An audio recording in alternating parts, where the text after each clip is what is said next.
I'm Helga from Helga's Pennsylvania Cooking, and today is a Cast Iron Wednesday, and it's a Cast Iron Wednesday collaboration, and I'm doing that with Saute the Towboat Chef.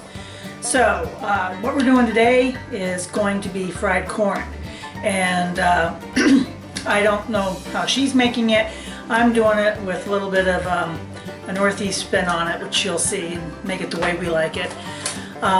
Cast Iron Wednesday was started by native tears. There's a whole bunch of us that usually participate in Cast Iron Wednesdays, including Shovelhead A and others, so please check them out. I always have a Cast Iron Wednesday playlist, and check out Saute and the Towboat Chef, and check her out if you're not familiar with her. It's a really great premise what she's doing. She actually is a chef on a towboat that works the big rivers here in this country, and serves a crew of like 12 to 16, and her galley is a full-time cook, so, or chef, so very interesting stuff. She's out for weeks at a time. I'm not sure I could do that job, but she gets to see some pretty interesting stuff, and it's very interesting on the logistics of cooking what she does for that kind of a situation. So if you haven't got a chance to check her out, do so. She really can cook. Her biscuits look amazing. So anyway, back to this. Fried corn. Great this time of year. You have fresh corn yet. That's pretty well getting over here. But at the tail end of the season, you can certainly use that, or some really good frozen corn. I just don't use canned much unless it's home canned, just because it doesn't seem to usually have the flavor or hold up as well. So if I actually do buy veggies, I usually use frozen veggies if they're not home canned. So what goes into mine? So for mine, my fried corn, everybody usually does bacon with fried corn, and mine's going to have a very little bit in it. You use a little bit of the fat to give it some of the flavor. But I also like adding peppers, and I have both green and red for some color. Gotta have some onion, and then the Northeast spin on it, a little brown sugar and real maple syrup. And I mean, that's the good stuff. That's the dark. That's not that light amber. That's the good stuff. So Mom would be really proud of me right now. She'll love this just for that alone. Okay, so let's get to it. It's not complicated. Beautiful bacon footage for our fried corn. I'm not going to use all of those drippings. I'm only going to use a little bit to give flavoring, and just a little bit of crumbled bacon. I'm saving the rest of that for bacon gravy, just for Steve Rob. So I removed most of the bacon fat, except for maybe 1 to 2 tablespoons, and that's what we're going to saute our onions and peppers in.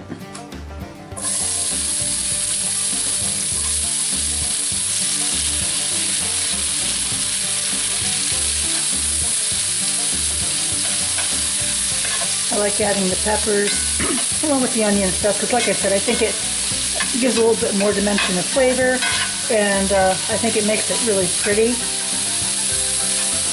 with all the colors. And I just really like the peppers with the corn a lot. That's just my personal thing. There's a million ways to do this. I'm just doing it how I like it.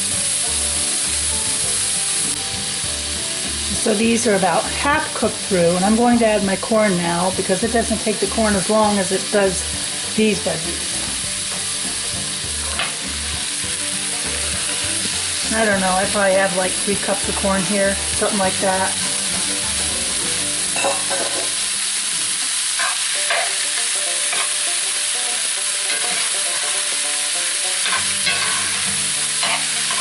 See how pretty that makes it? Isn't that pretty? All the colors. I just like the flavors too, like I said. So I'm going to let this slowly saute down a little bit so stuff gets more tender, and then we're going to add our finishing touches. And now I'm going to add back in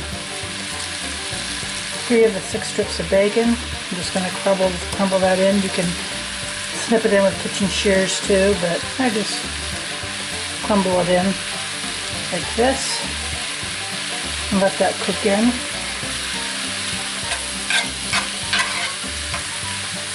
give it a little bit of smokiness.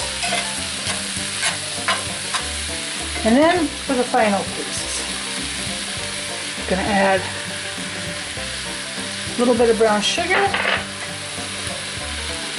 and a little maple syrup. You don't need much. Little goes a long way. So that gives a really nice foil to the peppers in this. And of course it works with the sweetness of brings out the sweetness of the corn as well.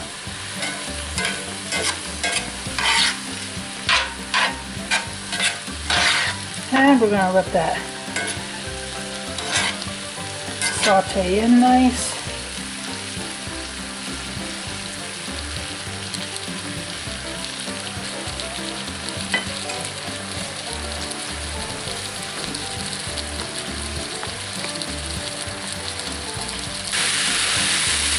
Now I feel this is pretty well done. When you start seeing the color come up on your corn like this, you know the object is to fry it and get some char on it. It gives a nice smokiness. And you'll know too by the smell, because you'll be able to smell like that roast corn smell. But might let it get a little bit more color here, a little bit more char to it. And then we'll take it off, and you know what comes next.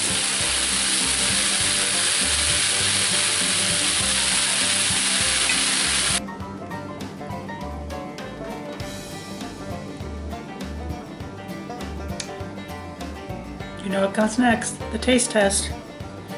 Look how pretty that is. And you know, with the caramelized onions in there, sweet corn, the peppers, and then that little bit of brown sugar and maple, and the bacon. Just, you know, not a lot, just enough to really accent it. It makes a nice balance.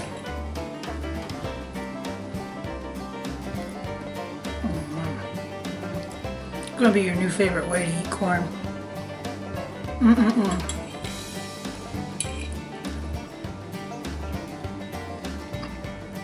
That is so good. That maple gives it such a nice hint of sweetness and flavor and depth with the bacon. This is a great dish, a great side dish. This is something I would serve, you know, with steaks and a baked potato on a weeknight, or with pork chops or anything like that. It's just a great versatile side dish. There's never a bad time for it.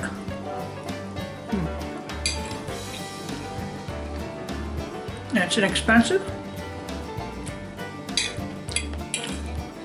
and simple to do and easy to eat. So that's my version of fried corn. This was another Cast Iron Wednesday. Check out Saute the Towboat Chef. Check out the others doing Cast Iron Wednesday, like Shovelhead 8, and stay tuned for next time. We've got a bacon gravy coming up for Steve Rob, and I think you're gonna like that. That's simple and really satisfying. And some homemade halushki noodles, because you know it's the season for halushki, and some other good stuff. Check it out.